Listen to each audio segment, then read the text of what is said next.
Hi, everyone. I hope you're having a good day. I see it's another beautiful day in the Aptera neighborhood.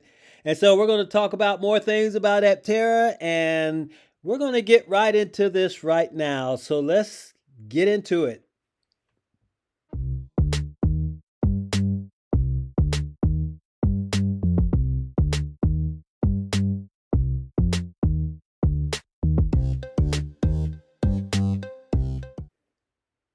Welcome back to my channel. It's good to have everybody here. Hey, listen, Aptera, the last video they put out, Chris McCann was talking about several things. One of them was the solar panel and the charging. And we're going to talk more about that because Aptera is actually leading the way in solar automobile technology. So let's check this out and we'll talk about it. Let's get into it. Even though the vehicle is designed to get over 10,000 miles a year from the solar panels in ideal conditions, you might want to charge faster on a road trip. So what you're able to do is just move the license plate off to the side and you have the Tesla connector so you can supercharge at, any of the superchargers. It really is the de facto standard for the North American market. So first and foremost, I want to go ahead and talk about the solar panels and what Aptera is aiming to do. They want your vehicle to just run on solar power alone. That's it. They don't want you to have to plug in and charge. Aptera has a single mission, and it's to make every journey powered by the sun. Right now, our 400-mile electric vehicle gets about 40 miles from the sun, but our vision of the future for automobiles is the next one will get 60 miles, 100 miles, 200 miles, 300 miles. Eventually, our goal is to make every journey powered by the sun. So that dictates basically everything we do as a company, how the vehicles are designed, the materials they use, how our own internal processes work. This relentless focus on efficiency is all grounded on making every journey powered by the sun. So that is an awesome concept, having to travel no matter where you go without ever have to worrying about plugging in. So, I mean, that's just awesome. No matter how far you travel, your solar panels will take in enough energy for your batteries to be fully charged.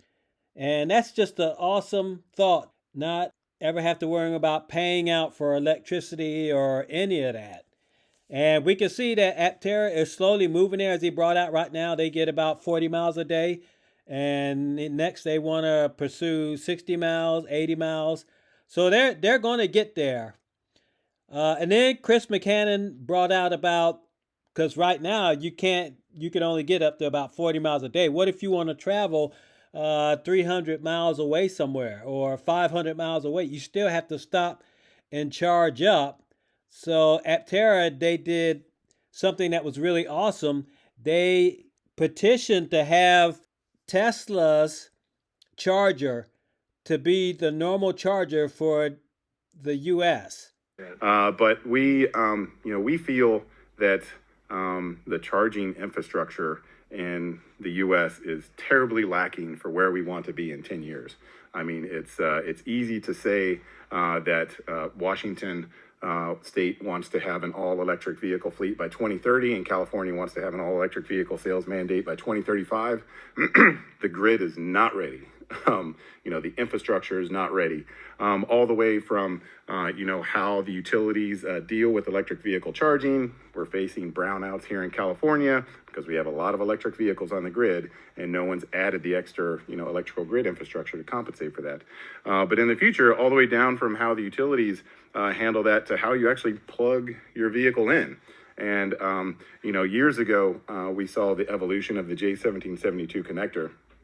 And I think we all marveled at the inadequacy or elegantness of that connector, that it was big and clunky and looked like a hair dryer or something else. It wasn't elegant at all. And then one day Tesla brought out their charge plug, and it was beautiful. It was this elegant little comfortable handle that you just shoved in an electric vehicle. And I thought like, oh, electric vehicles are the future. Like that little plug will get even more elegant over time. And sadly, the opposite has happened. it hasn't gotten more elegant than the Tesla charging standard. It's gotten worse. You look at like CHAdeMO came out right after Tesla, and then we got CCS and these DC fast charge plugs. I mean, they're bigger than grandma's arm, and you got to plug them into your vehicle, and they get these big clunky cables. I mean, the Tesla charging standard is what the US standard should be. They're installing charging networks cheaper than anybody else, and their charge plug is the most elegant solution out there by far. 150 kilowatts through a little tiny handle that even your child, my child's 10 years old, he's kind of a big boy now, but that even your child can plug in. And I did a video on it, and you can see here, this is a better picture of what both plugs look like. And you can see how this is basically just a third of the size of the CCS. So that was awesome job. Now that they actually are making that the North American charging standard, and Aptera was the one that actually pushed for that. And then, of course, we know a lot of other car companies started following suit, like GM, then Ford, Kia, and Hyundai. A bunch of other cars started following suit too. So that's awesome to be able to have them use that. But once again, hopefully the solar panels that Aptera are using eventually get to the point to where we won't need to plug in at all. That would just be totally awesome. In the back, there's also your subwoofer, your light for the trunk, and also a accessory outlet so you can, plug in different accessories into the back while you're camping and things like that. All right, getting inside the Aptera. First thing I noticed is it's incredibly spacious in here. It's designed to fit people up to 6'8" comfortably, so there's a ton of headroom, also a ton of legroom as well in the cabin. Chris McCannon also talked about the inside of the Aptera and how comfortable it is. But of course, you'd think a two-seater like that would be pretty small, but actually it's pretty large. And it can seat some pretty tall people, as you see in this picture here.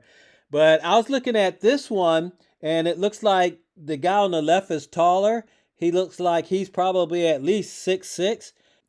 The guy on the right looked like he's about 6'5", 6'4". So you got some pretty good room in the Aptera, and it looks very comfortable to me. So I know I'll be able to rock it, and I hope you guys will too. How you feel about everything that they're doing? Aptera is slowly getting there, but of course, we know that very soon they will have the Aptera on the road. But anyway, we're going to end it here. Let me give a shout out to my patrons. Thank you guys very much. I truly appreciate all that you do. We're going to keep this information rolling to you. And if you're new here, hit the like, ring the bell, subscribe. And you'll catch all my Aptera videos when they come out. But we're all looking forward to the time when Aptera hits the road and is in our driveway. You guys take care. Y'all have a good day. We'll catch you in the next video. All right. Bye-bye.